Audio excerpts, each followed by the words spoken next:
everybody. Welcome to Improv FAQ at Length. This is a series of longer conversations about improv topics that have lots of questions surrounding them. I'm James Quesada. And I'm Bob Wick. And we have as a special guest our good friend Alan Smock joining us. Yeah. Hey guys, thanks for having me on. I'm glad to be here. Yeah, man, I'm pumped to talk for a couple reasons. One is that you got a big move and a baby on the way. This might be a chance to squeeze in a podcast for the next little while once those two things kick in. Yeah. Yeah. I put all my life changes all at once. So we're moving on Friday. We're starting to move on Friday. And then on Monday, she's being induced and we're having a baby. So wow. Excited for it. And so, which is so weird because it's like this is like a message to the future because this will come out like next Friday, 5 days after the induction. So when I'm gonna be stressed, like, what was I thinking? Oh my god! Can we do a podcast after the baby just so we can have some contrast, like before and after? It won't be this quiet in the background.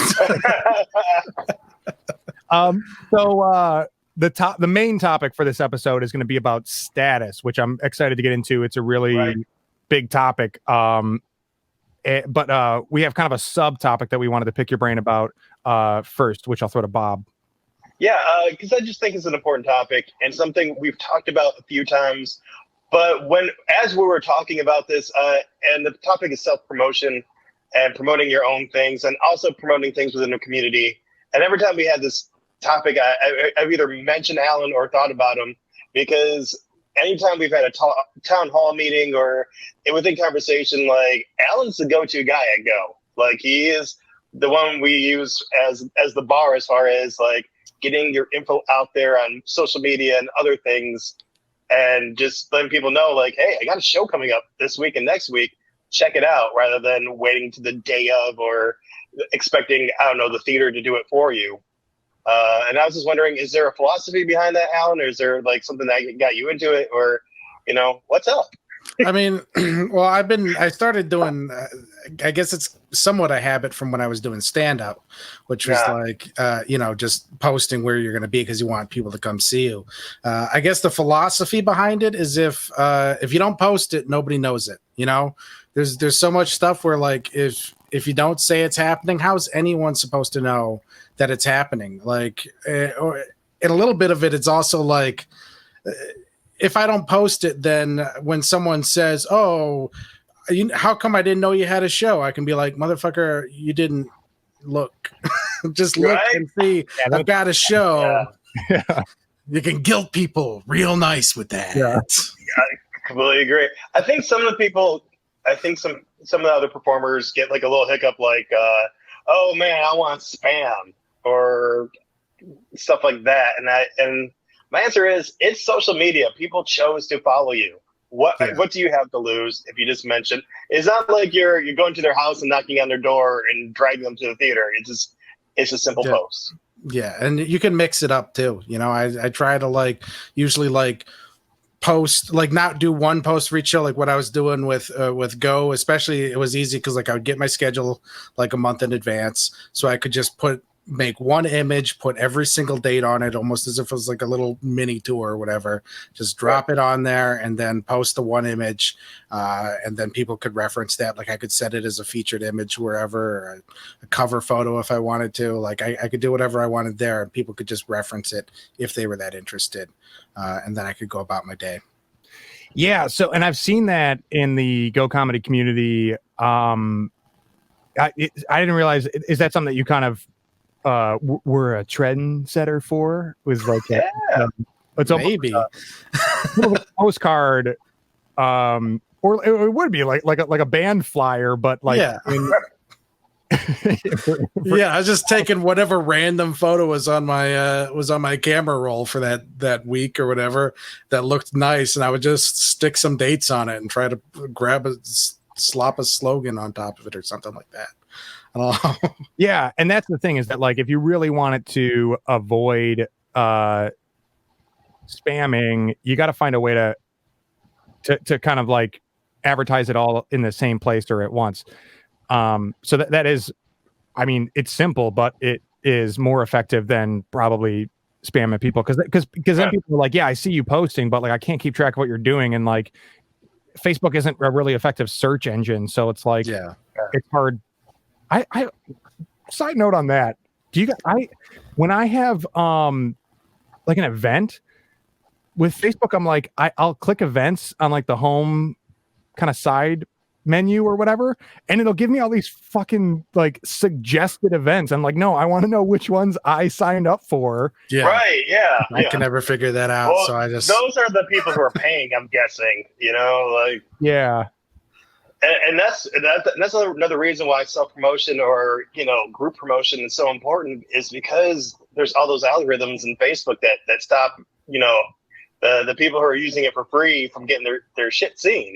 Like Ford and other big companies are paying for promotion. They're going to trump you every time, so you got to get out there. And the more people who are posting, the more eyes can get on your advertisement. Especially if you want people to show up to your shows, your virtual shows, or whatever's going on. Yeah. Like with events, you actually have to hit the invite thing. If you just share it, they're not invited. They're not going to see it. And then like once you have the event out there, it's smart like a week before and a couple days before just to post something in there so it pops back up again on everyone's reminders and just lets them know like, oh, like it's just about like being there and being seen. Like the most important part to me, and like the only way I've been able to get any sort of success doing this is just being there and being seen and just having my face seen. Make yourself pop up in whatever way you can, because people see you and go, oh, that's a guy who does comedy.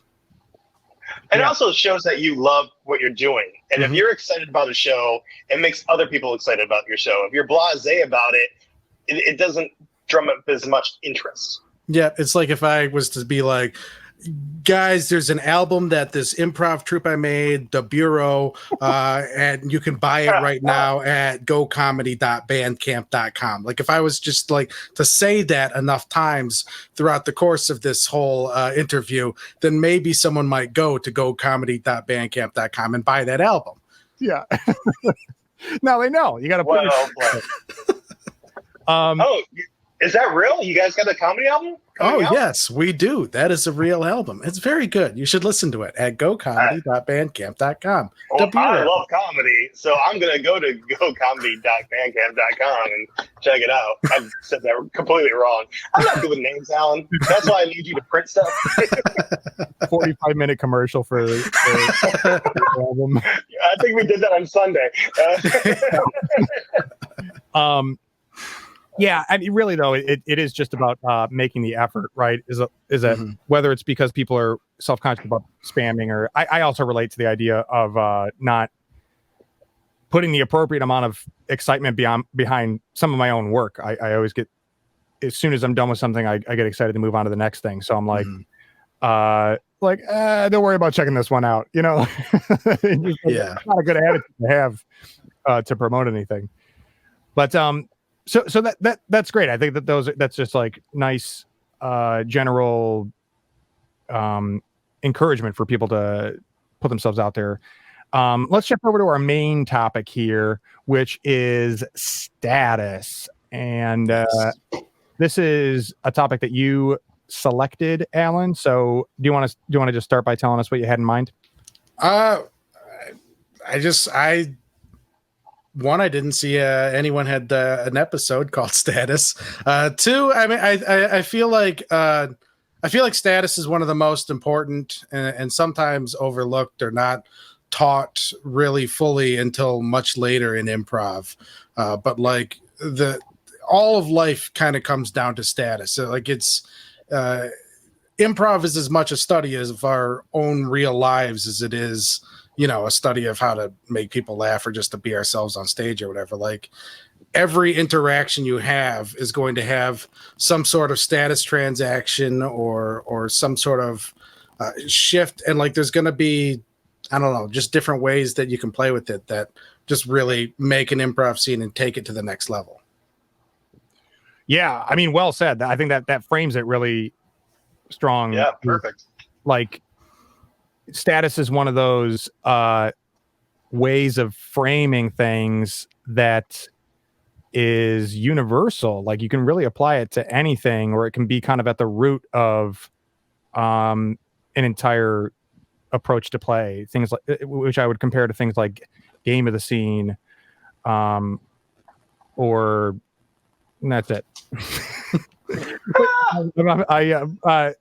There's like game of the scene. There's the idea of just act and then follow the truth. It's almost, that's kind of the same sort of principle to me. Status. The interesting thing for me about status is that as far as I know, it's a little bit more common in like UK improv or like the theater sports of Keith Johnstone. Yeah. And his pro.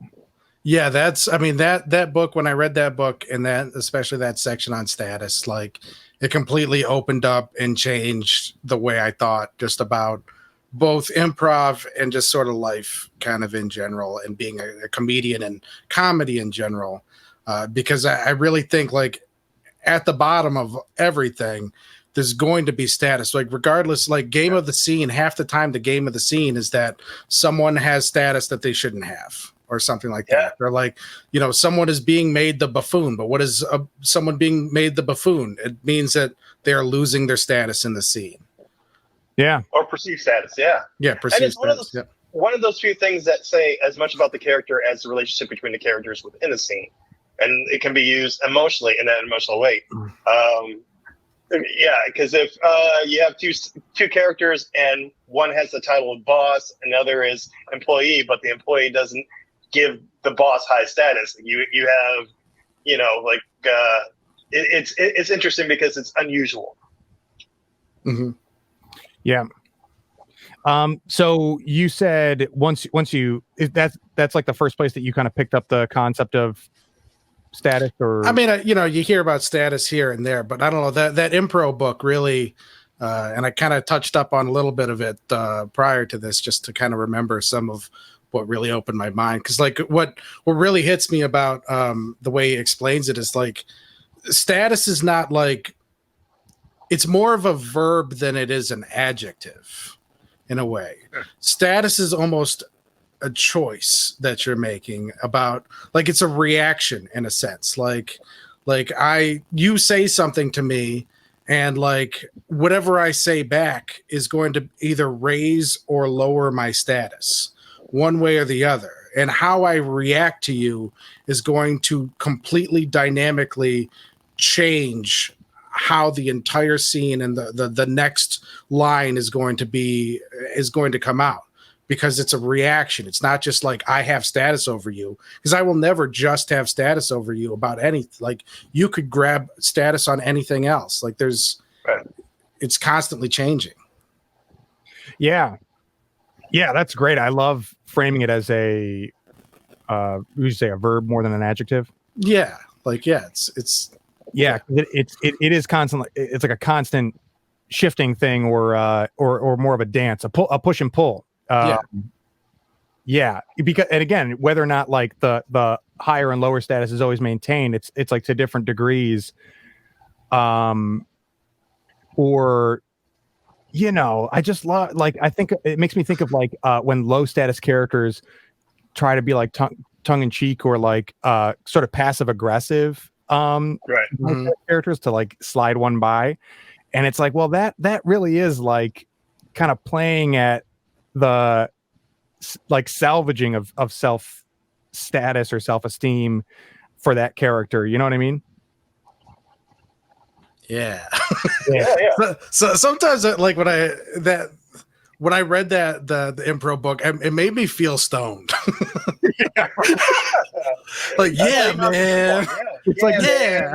You open up all these doors, man. I've never walked through, brother. All right. Yeah, man. It's like a current. It's like electromagnetism and thermonuclear, and then status. Like gravity for like people's social standing. Yeah. So when you, or let me ask you, Bob. Do you remember I'm guessing because you're a narrative player and you like to play character and story more, that status is probably something that has come up for you. Yeah. What do you know when it came up, when you first came across it, or when you started to really focus on it? I can tell you the exact moment. There was a workshop with Jamie Moyer, and one of the other students in the workshop, who happened to be female, started talking to her about like, oh, I always get stuck playing the mom and I always get stuck playing the girlfriend, and I'm kind of sick of that. And Jamie talked about it in our episode, because I think I brought it up too. She said that those are just titles. You know, think about the status of these characters, you know, and how and the relationship between the characters. You know, just because someone's mom doesn't make them a good mom. Not every mom is good. Mm-hmm. You know, you have Peg Bundy, who is a mother, but she's not a great mom. So just because someone calls you something doesn't mean you have to take that submissive or, you know, leave it to beaver mom status. You can rise above that and actually, you know, it's because someone thinks they're the head of the household, you can be the neck and turn the head. That kind of stuff. Yeah. And so for you guys, how does it change the way that you play in more of like a practical sense? Because the concept is really, really great, but like, do you have memories of when you kind of put it into practice on stage, and like what kind of like action that changes for the way that you play? I'm always bad at coming up with specific scenes or whatever, because I'm like, I forgot every scene I've ever done in my entire life. That's how you know they're good. I mean, specifics aside, like yeah, it doesn't have to be a particular scene, but like once you really get hit by that, like game of the scene definitely changes at least, you know, one way that I approach a scene, and I look for different things, or I make different moves. Status is actually, as a side note here, not something that I've ever heavily focused on. And so I'm just kind of curious for you guys, like, does it change? Like, what are some ways that it changes the way that you play or influences it? I think one, I like to come out, because like, you know, when you first step out, you're supposed to make a choice, you know, like when you first step out into a scene to initiate or whatever, make a single choice. A lot of times I'll just decide, okay, am I high or low status in this scene? And if you can even start with that, then you start playing something in that's, you know, there's also like body language stuff too, because body language is so heavily involved inside of status, and the way that you hold and carry yourself and express yourself through body language can definitely be like influence that. And I myself am a definitely, I think I gravitate towards low status characters. Like I'm like usually like twitchy and like unsure of myself. I play that kind of character, like who kind of seems reserved or like held back. But like I can just walk out and just kind of be in that thing and look at the other person, and they can look at me and notice what status I'm playing, and then say something to me, you know, knowing, you know, am I above or below them? Are they better than me? Are they worse than me? Am I their boss? Are they my boss? There's so many things you can tell just like by that initial body language, which you can, you know, just pick a status, A or B kind of binary. Would you say, because you know you like to pick, you tend to, you know, go for the lower status, that if you've done a couple scenes where you're low status, you purposely would pick a higher status character just for variety's sake? Wait, sorry. So if you tend to, like, let's say you were doing you were doing a couple of scenes in a row that you were low status, like, well, this is scene 3, I should pick high status no matter what. I'll try to come out and be someone. If I'm going to do a different character, then I would definitely be like, maybe it's time for something a little higher status, so I'm not just the same guy in every single thing. And the other thing, like, it gets, because you can make choices with that too, right? Like you can come out and be like, I'm going to be a low status person, but and the other person might say a line that doesn't establish who I am, but I'm gonna be like, well, I'm gonna mention that I'm his boss. Yeah.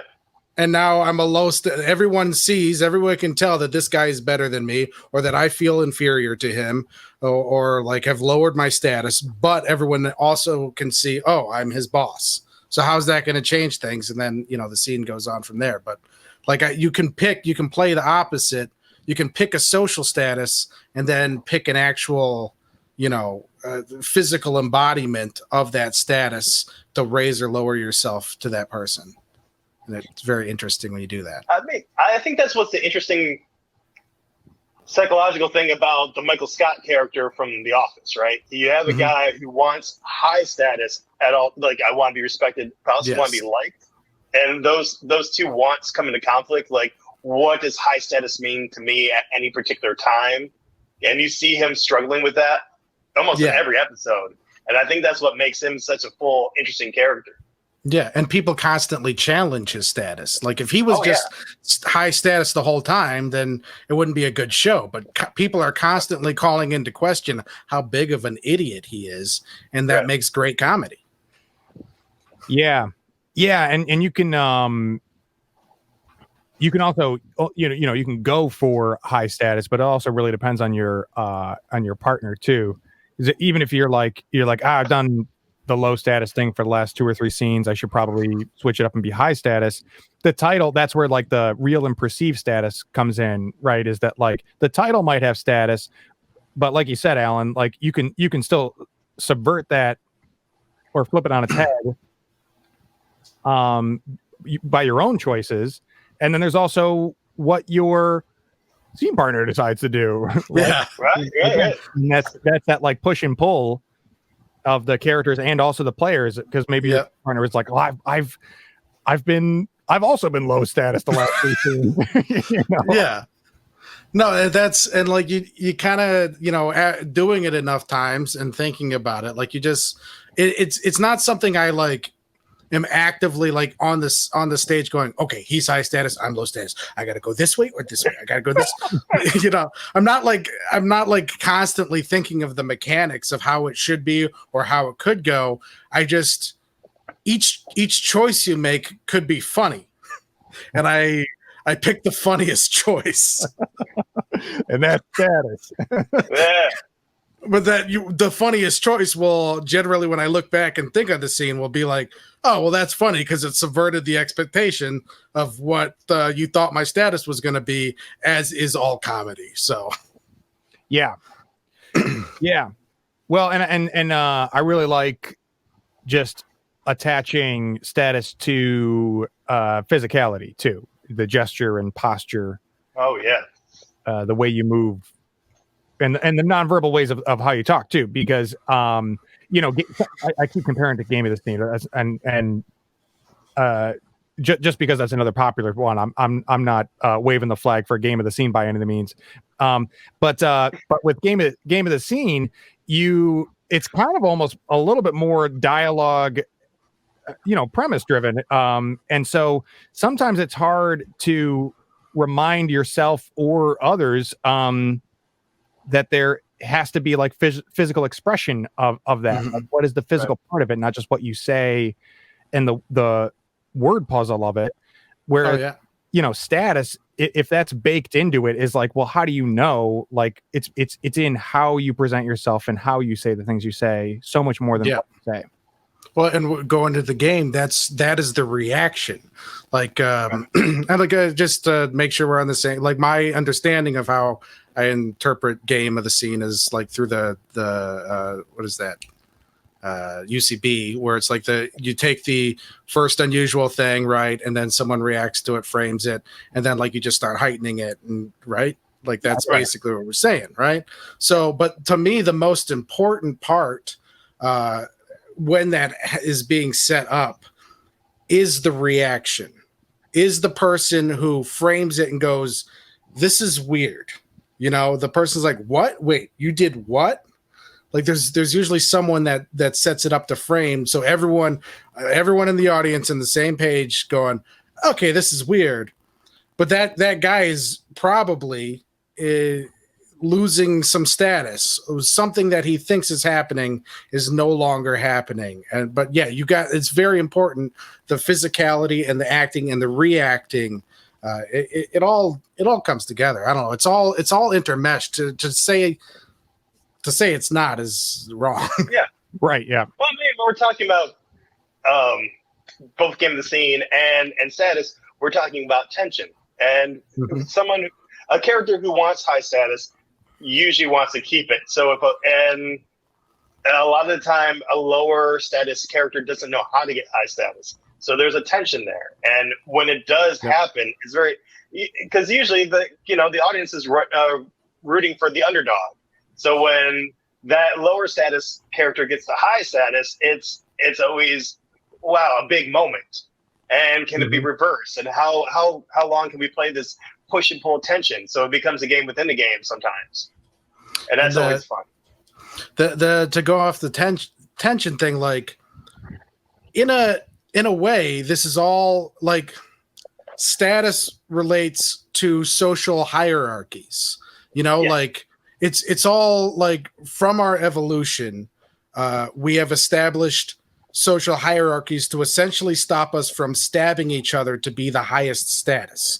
If we had not developed words and ways of communication, we would just all walk into a room and be like, okay, can this guy murder me or not? If I think I can murder him, then I will murder him, and then all the ladies will love me.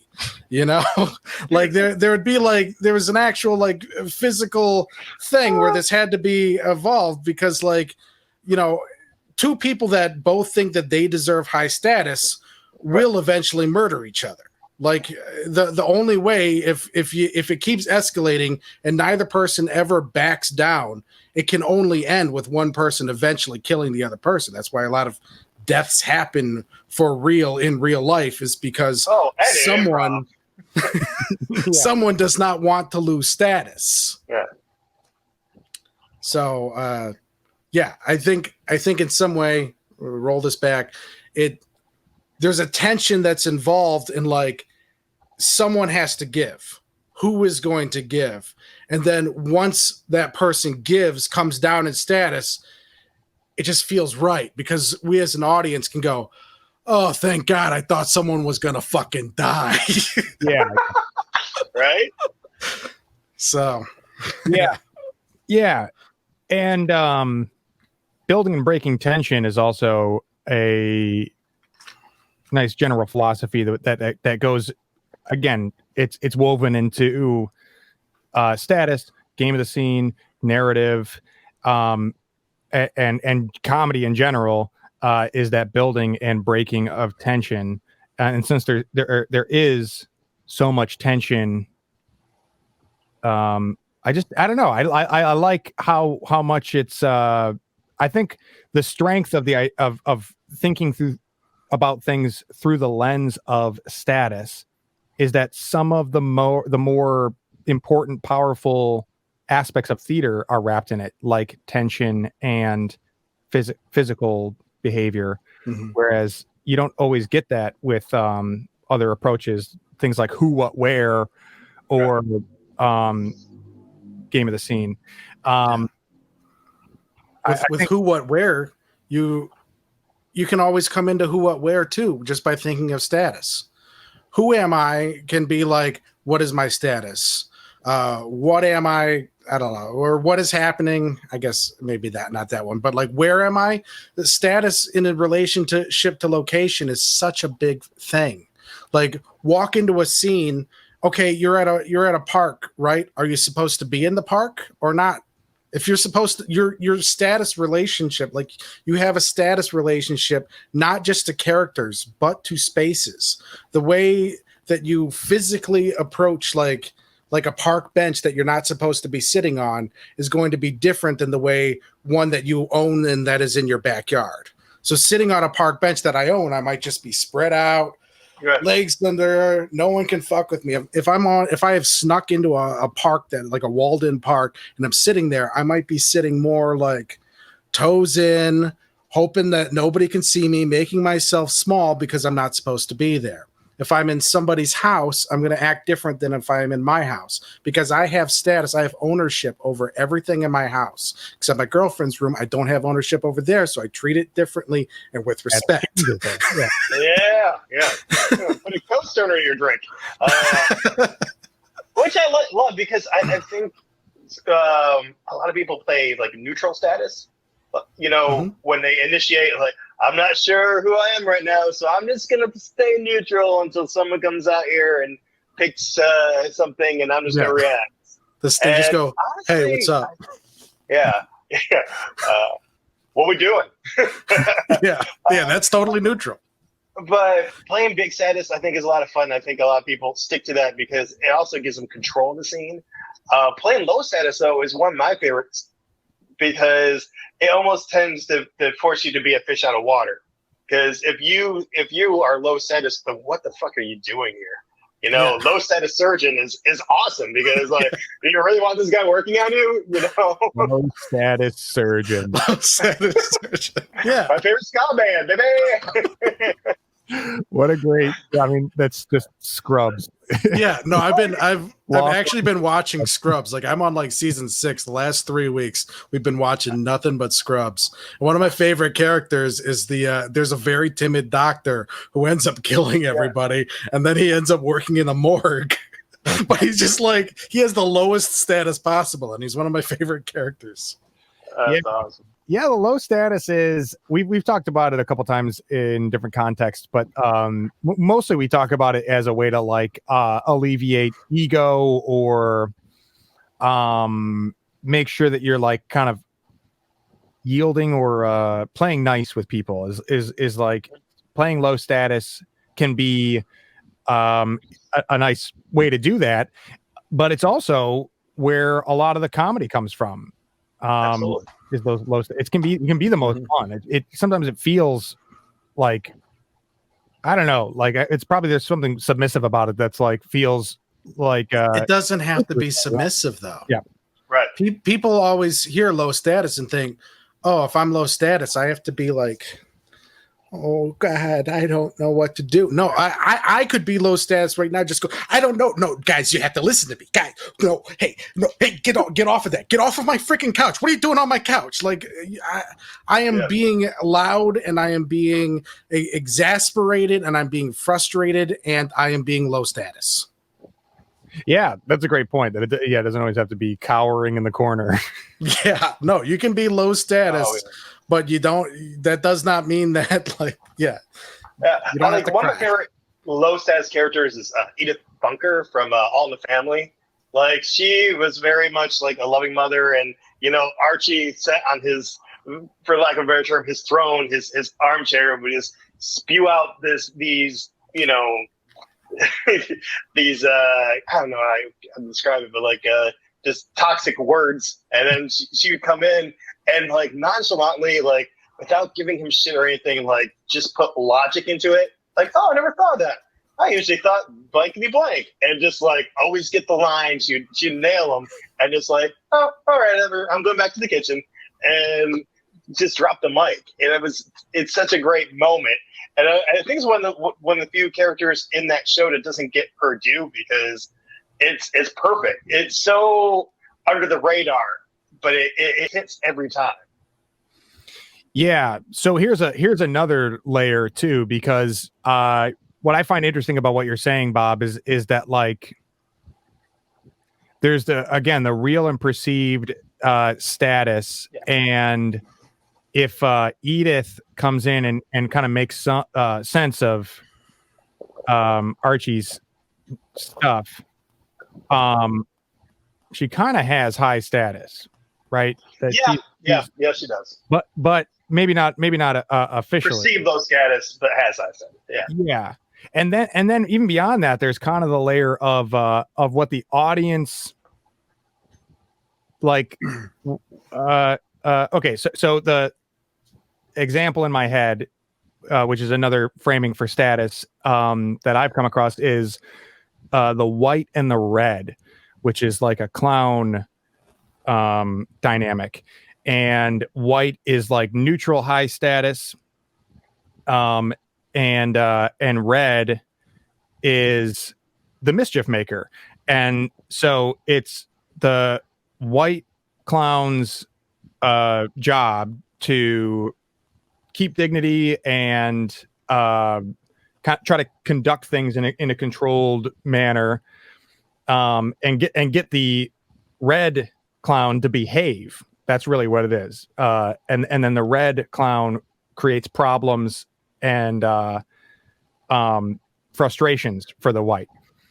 So, but in that, there is like the white must always appear to be in control, but is never actually liked by the audience. And the reverse is true for the red, is that the red should always be perceived low status, but actually be the audience roots for them. And so it's kind of weird, right? Because it's like you get that in improv, especially with like scenic context. It's not always, you don't always get like theater scene setting character, whatever in clown. But with improv, if you have characters and then the like real and perceived status in the world of the scene, you also have a different type of status, the relationship between that character and the audience. You know what I mean? Freaking like that. Yeah, I've not heard that clown thing before, but that was fascinating to me. I've never actually been able to find it anywhere, or maybe I did once. Don Colliver is a clown that brought it to Go Comedy in a workshop once, and that's how he described it and what he referred to it as. And I'm able to find it like examples of it, but I can't really find the like text of that description anywhere easily. But that's my understanding of it. White and red. Oh, cool.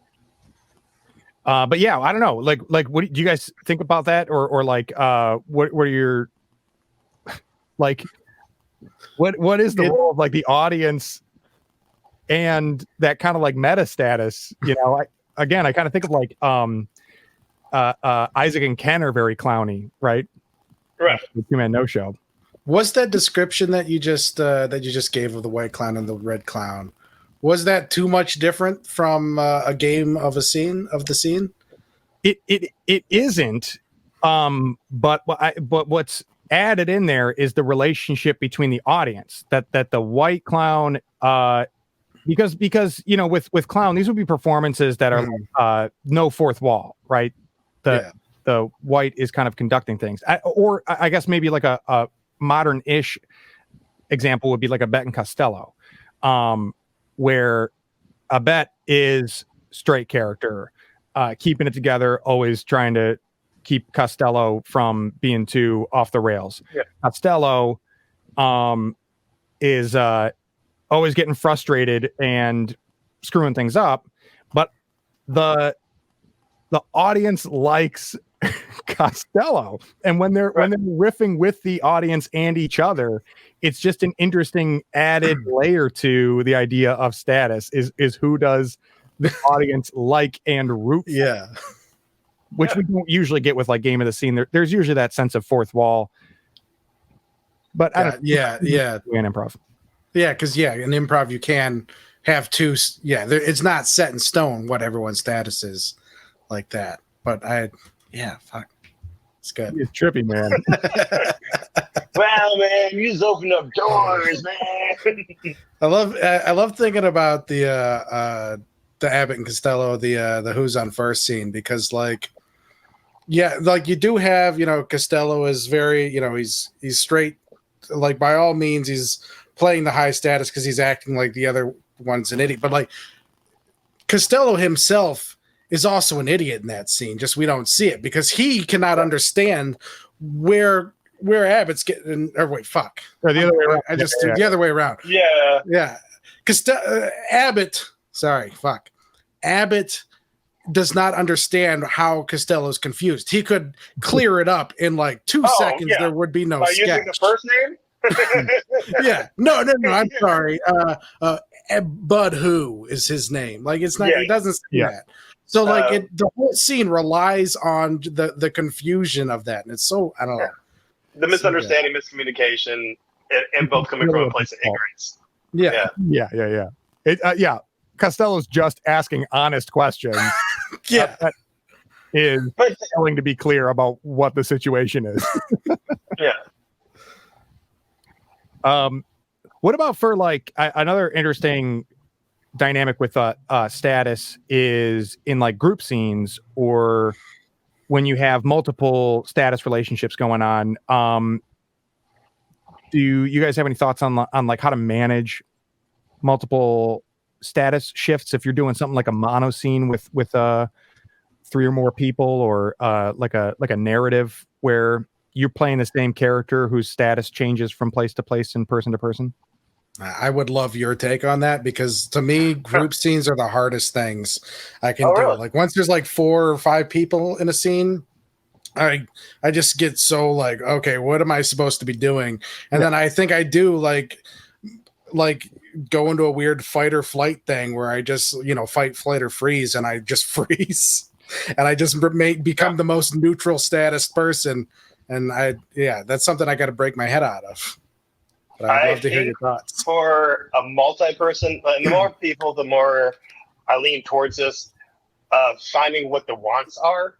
If we think about the Joey and Travis 8 hungry or 12 angry men, like these are 12 characters who either want a party sub or pizza. I forgot what it was. But you have to establish in the beginning, like, what is the common want or disagreement? Do we want pizza or do we want a party sub? And your status is, to what degree do you want that want? If you're neutral and you can go either way, you can have fun with that, because anytime more people want the thing on one side, you can lean towards that. And then if someone comes up with a better argument, you can switch.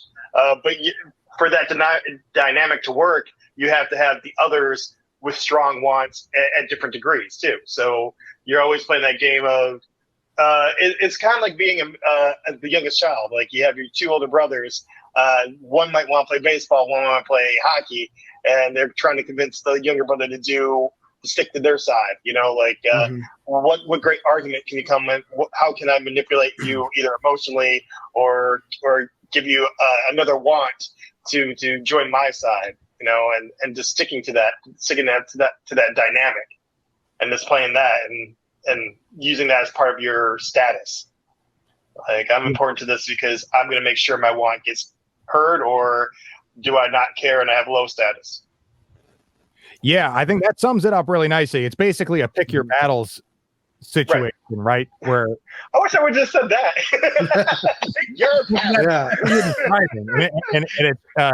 It's like the idea of how badly do you want what you want, right? Is like you're sizing everybody else up, and you're like, I would fight them for that, but I would not fight them, right? Yeah.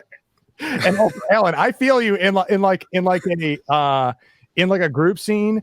If I'm not like super locked into something, I'll be like, oh shit, and my move will be either to like go all the way 0 status or try to be 10, like just pick the extremes. Living somewhere in the middle is hard.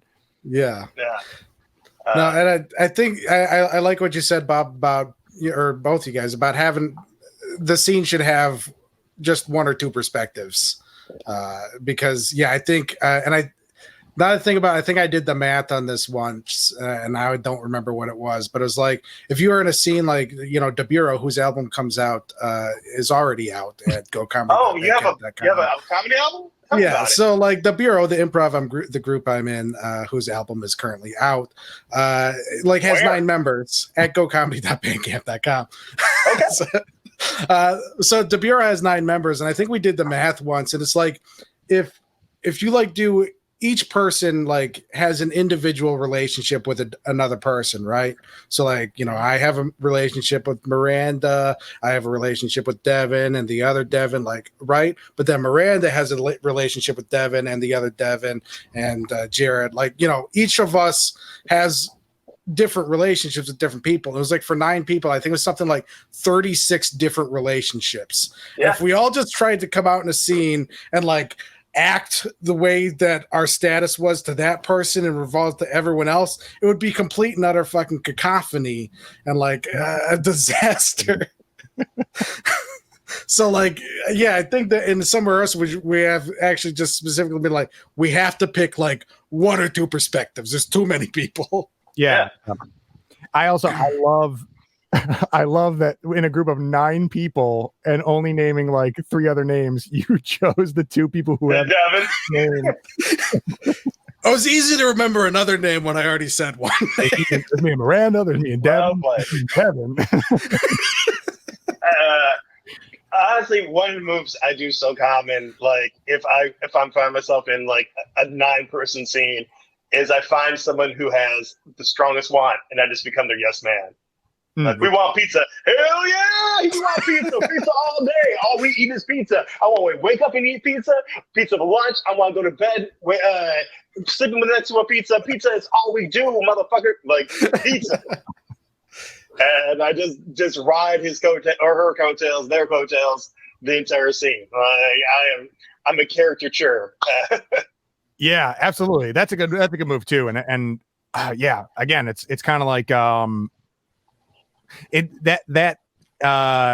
elevating of status, or just kind of like yielding. It's just a really nice supportive way to play, and oftentimes where a lot of the fun is, because it's not just that person who all the attention is supposedly on. It's you being a megaphone for that person. That's probably the most fun. Which also lends to, like, if that person loses static, oh man, maybe pizza's not as good as I thought it was. I'm gonna try that sub. Yeah. Yeah. Well, awesome. This has been a great conversation about status. Alan, thank you for joining us. Now, as far as I know, the Bureau has a new album out. And wait, is it the Bureau, or is it the Bureau, or is it the Bureau? So the Bureau is what we formed as, and the Bureau is just what we have become. For a year. And now we came out on the other side of the coronavirus as the Bureau. I don't know what happened. We just started changing, man. We had started saying duh, like, oh, what duh? Like, we have like a million inside jokes and bits going on right now. And yeah, it's at some point we just became the Bureau. It's good for branding. There's probably a dozen the Bureaus out there for a band, or there's a TV show out there called The Bureau right now. Okay. I looked at it like, if we are the Bureau, then it's like an architectural firm in Russia, and that's it. Is that true? I mean, what do you have? Bureau architectural? Well, it's DA Bureau, I believe. But you have 36 different relationships going on at the same time. It's great that you guys can find one bit to stick to. Really. So the Bureau's self-titled debut album is available at gocomedy.bandcamp.com. That's right. It's only $9. That's $1 for each of us. If you were to do $1 for each relationship, that'd be $36. You can pay that much, but that's too much. You can just pay $9 and own it. And we should also say that so during the pandemic, as many theaters and businesses are taking losses at this time, the Bureau was generous enough to put all of the sales into Go Comedy's benefit. That's right. Keep them floating. That's awesome, man. We're going to keep them running single-handedly. So get the word out, because I don't know.